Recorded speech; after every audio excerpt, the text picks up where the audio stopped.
amigos oyentes. Les había dicho, pues antes de irnos al corte, que habitualmente los hijos de los dictadores se dan la gran vida, una vida, una gran vida propia de, digamos, lujos que por supuesto ellos no se lo han ganado, ni mucho menos, ¿no? No como cualquiera de nosotros que tenemos que trabajar y tenemos que, bueno, inventarnos, desarrollar una carrera, un oficio, una profesión, un negocio para darnos nuestros lujos, ¿no? Bueno, esta gente, amigos oyentes, y no solamente en Cuba o en Venezuela, esto se ha visto, lo hemos comenzado, lo conversábamos hace unos días sobre cómo vivían los dos hijos de aquella rata asesina y criminal llamada Saddam Hussein, sus dos hijos, en particular Uday Hussein, que era un criminal, absolutamente un criminal,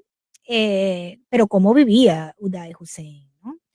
Igualmente los familiares pues, de otros dictadores, cuando la época de la Unión Soviética, siempre recuerdo también a otro violador, alcohólico, drogómano, de nombre Patrick Ceausescu, el hijo del dictador de Rumanía, que, por cierto, una anécdota, en Bucarest una noche, viendo la televisión, terrible, por cierto, le estoy hablando, amigos oyentes, sería el año 93 más o menos. Y estaba en un hotel, yo en Bucarest, viendo televisión, tratando de dormirme.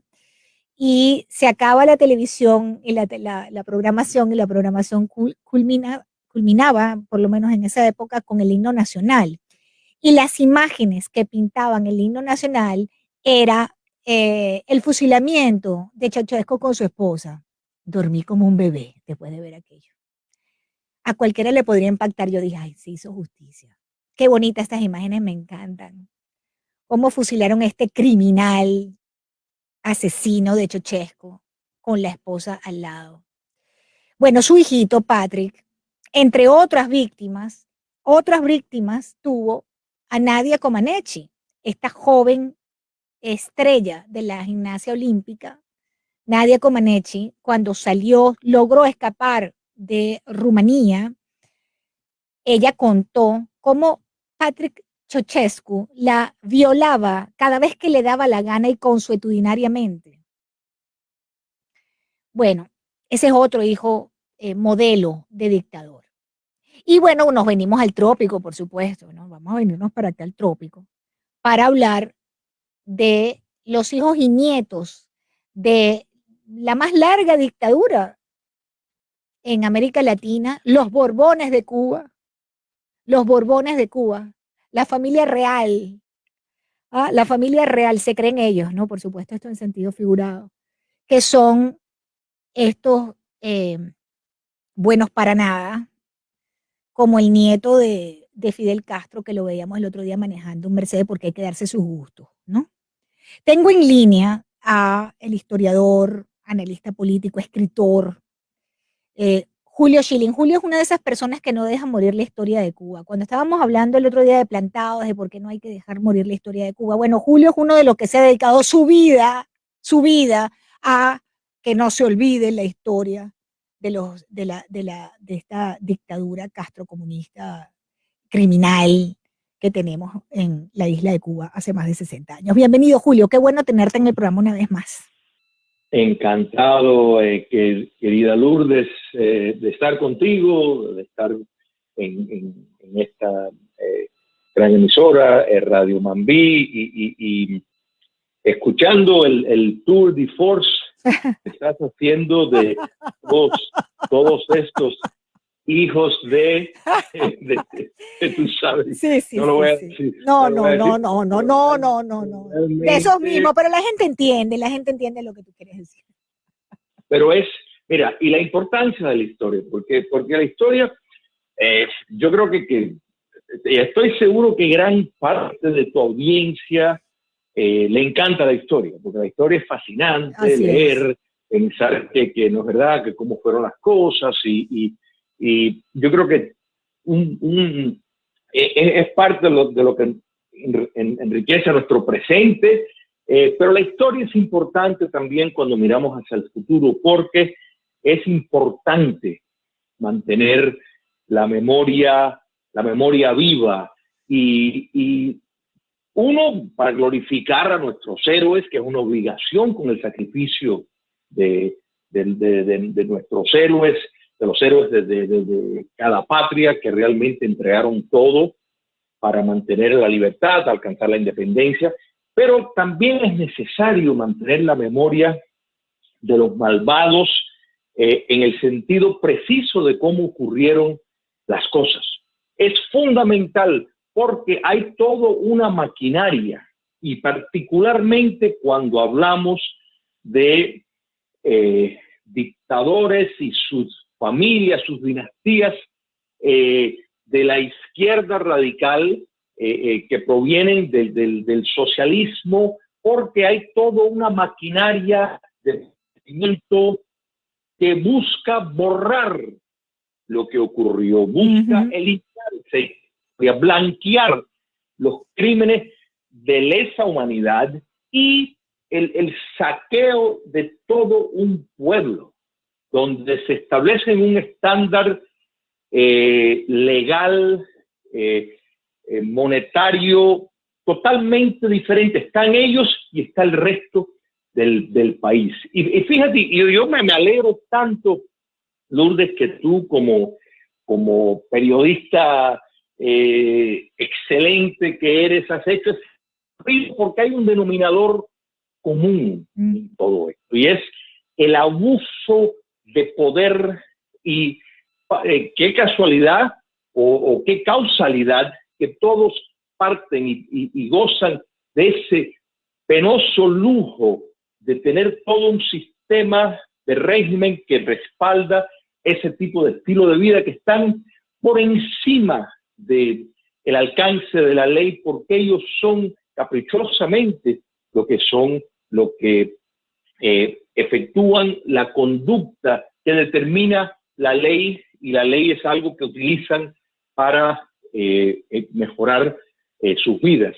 Y lo más vergonzoso de todo esto es que todos esos individuos que tú has mencionado, que típicamente tienen una conexión con el comunismo internacional de una u otra forma, se han amparado en una ideología que pretende hablar de la igualdad, pretende hablar de nociones de defender los pobres. Tenemos en ejemplos recientes de ver cómo descaradamente los familiares de los Castros, igual que los familiares de Chávez, se pasean, los familiares de Daniel Ortega, se pasean por las tiendas más lujosas con los artefactos más exquisitos, artefactos materiales, que todo esto es no producto de un esfuerzo personal, porque yo creo que todos podemos celebrar cuando una persona triunfa en la vida, ¿no? Así es. Un triunfador que por su esfuerzo, por su talento, el sudor de su frente, y no importa incluso si lo heredó, porque claro, el heredar, ¿no es verdad? Esa riqueza es a base de un régimen que ha saqueado a todo un pueblo, que comete crímenes lascivos contra esta sociedad. Sobre la sangre de ese pueblo también.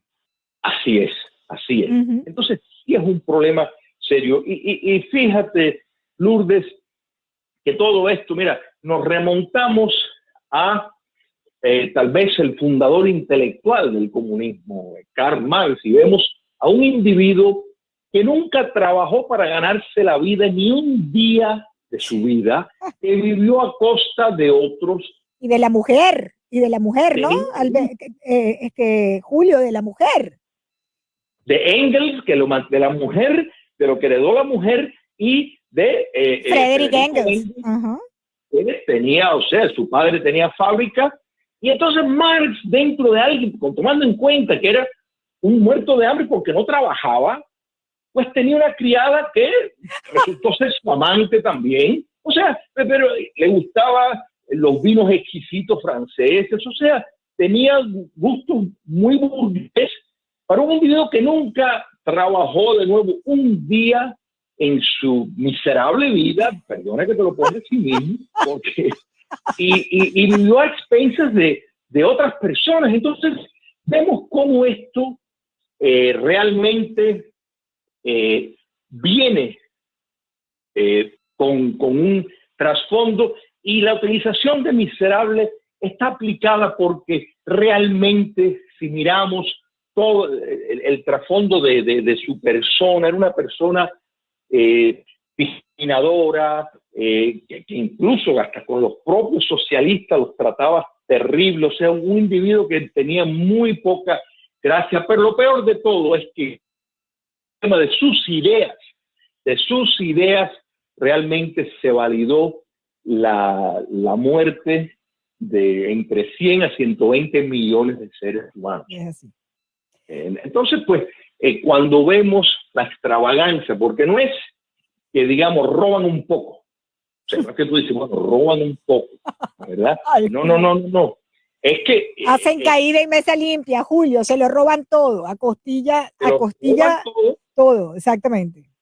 Ya ni siquiera hay que contarlo, se lo llevan en bultos, en lo que sea necesario. Y fíjate que esto es un fenómeno universal. Miramos Argentina, miramos, entonces, el gran descaro, todos vieron el apartamento en el que estaba quedando Evo Morales en México y el gran lujo con que viven. Son unos burgueses, esa palabra burgués, que ellos son los primeros aburguesados, pero además son unos ladrones. Julio Schilling, son unos ladrones, son unos corruptos, Julio Schilling. Es así, y por eso es tan necesario. Y cuando tú escuches que alguien te dice, no, la solución es borrón y cuenta nueva, realmente eso es un concepto que no está pensado en profundidad, porque borrón y cuenta nueva quiere decir que el crimen, los asesinatos, el robo, el saqueo, el sistema de privilegio que una casta pequeña se ha beneficiado a expensas de todo, se puede permitir. Entonces, sobre esa realidad no se puede fundar un país, no podemos tener un Estado de Derecho, porque si realmente la impunidad se tolera, pues ¿qué sentido tiene una ley? ¿Qué sentido tiene un Estado de Derecho? Así que esto no se trata en ningún sentido ni de venganza, ni de envidia, porque probablemente si tuviera que competir por su talento, estaríamos manejando una bicicleta, porque no creo que los familiares de Castro se han expuesto nunca, jamás, ni la de Chávez, a un segundo de competitividad en una sociedad abierta para poder merecer los lujos con que viven. Pero cuando tomamos en cuenta que se han reposado sobre un sistema que le ha hecho todo eso posible, Forbes, recuérdate el estudio que hizo años atrás, que colocaba a Fidel Castro como una de las personas más materialmente ricas del mundo. Claro, y es que precisamente, Julio, lo que quería conversar contigo y con los oyentes es precisamente cómo Fidel Castro es lo más rico del mundo, pero sus descendientes, fíjate, este trabajo que publican Cubanet sobre esta investigación que han hecho sobre cómo vive la familia, los nietos, pues, y los familiares, los descendientes de Fidel Castro. Bueno, verdaderamente, Julio, es llamativo. Fíjate por aquí en un párrafo de que describe, ¿no?, esta situación. Paolo Tito Castro, Paolito, fruto del matrimonio formado por Mariela Castro Espín y el italiano Paolo Titolo, viaja frecuentemente a Europa, donde gusta de pasar temporada junto a sus familiares europeos. Su padre, Paolo Titolo, es el director general de Amorim Negocios Internacionales, la representación cubana del Grupo Amorim, una empresa europea cuyos dueños han sido considerados por la revista Forbes como la mayor fortuna de Portugal, y están vinculados a numerosos escándalos de fraude, corrupción y lavado de dinero, recuerda Cubanet. ¿Cómo te parece? Bueno, pero es que eso, precisamente, mira, el reportaje de hace unos años atrás de Forbes, se basaba en un que hoy en día, pues eso daría mucho más porque el castrocomunismo ha perfeccionado su maquinaria económica. Porque por un lado, al tirano Fidel Castro, pues hablando de los pobres, que se hizo por los pobres y todas estas cosas delirantes e hipócritas que hablaba. Sin embargo, los negocios estatales y paraestatales del castrismo, o sea, sobra la evidencia de la cantidad, la retribución personal que depositaban en lo que ellos llamaban por personas que han dado el testimonio de cuentas del comandante. Y esas cuentas del comandante pues son, o sea, que ese Mercedes-Benz que anda manejando por ahí el Castro y esos yates que estuvieron por Grecia, que todos vimos la foto de hace un tiempo, el reporte de Cubanet, que tú estás refiriendo, y yo invito a las personas que vean eso escandaloso, todo eso, esas imágenes, es a base de negocios, de saqueo del patrimonio del pueblo de Cuba y de conexiones que utilizan para llevar, o sea, ejercer un capitalismo tipo monopolista, ¿no es verdad? Para a su familia primero, después, bueno, reprimir para mantener el sistema a flote, y ahí lo último en la escala se refleja en la realidad cubana, que es también la misma realidad si lo pasamos al ejemplo venezolano. O sea, ¿por qué? Correcto. Comida, que no hay vivienda, que hay esos escaseces. El mismo caso de Nicaragua y de los hijos de Daniel Ortega. El mismo caso de los hijos de Daniel Ortega, la misma situación. Ahora, fíjate algo, Julio Schilling, quería conversar algo contigo dentro de este marco de esta misma investigación. Fíjate tú, en este reporte de Cubanet también relatan la vida de lujos que se dan Raúl Alejandro y Fidel Ernesto Castro Cáliz, los dos hijos de Alejandro Castro Espín, que es el hijo de Fidel Castro, ¿no? O sea, estos son dos nietos de Castro. Pero fíjate qué interesante. Estos sujetos estuvieron en Washington, los dos hijos de Alejandro Castro Espín, el poderoso militar hijo de Raúl Castro, que se reunió con el exdirector de la Agencia Central de Inteligencia CIA, John O'Brien, en La Habana en el año 2015. Muy, muy lamentable y revelador también, ¿no? Revelador. Año 2015, gobierno de Barack Hussein, ¿no? Obama. Correcto. Y el miembro del partido. Se te va la voz, Julio. Julio, te estoy perdiendo la conexión. ¿Me oyes? No, se te fue la voz.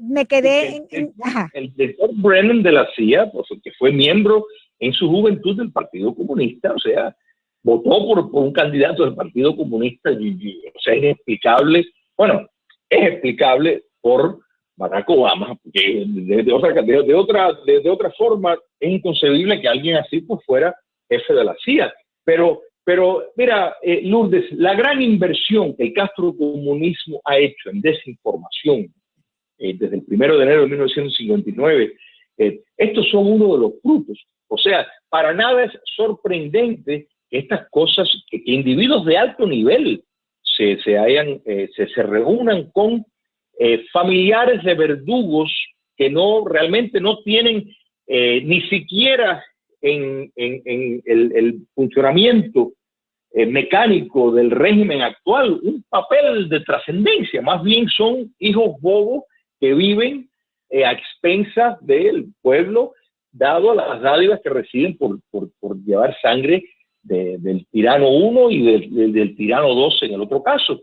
Pero, sin embargo, es vergonzoso que oficiales de alto peso de los Estados Unidos y de otras partes del mundo, porque esto ha ocurrido así, mira, y de figuras Lourdes de conocida, Richard Gere, un actor muy, muy bueno, etcétera, en La Habana, que fue a cenar con el hijo de Castro, o sea, como si eso fuera un decoro.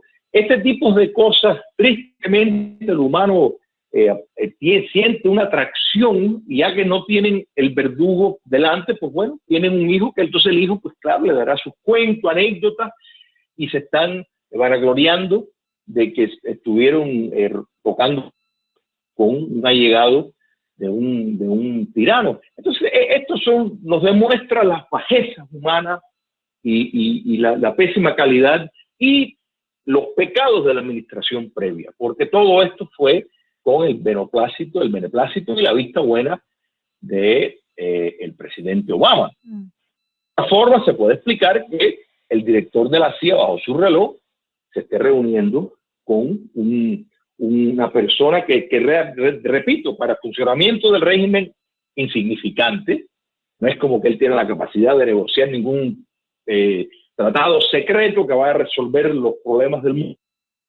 Es una cuestión como si estuvieran en un museo de dinosaurios, y es una cuestión interesante, como ver un show freak, ¿te das cuenta? Entonces es muy penoso cómo la conducta humana se desenvuelve de vez en cuando. Te agradezco como siempre, Julio, esta conversación y estos minutos que nos regalas al aire a los oyentes de Radio Mambí. Te mando un gran abrazo, muchas gracias. Un fuerte abrazo, Lourdes, siempre un placer. Gracias. Julio Schilling, amigos.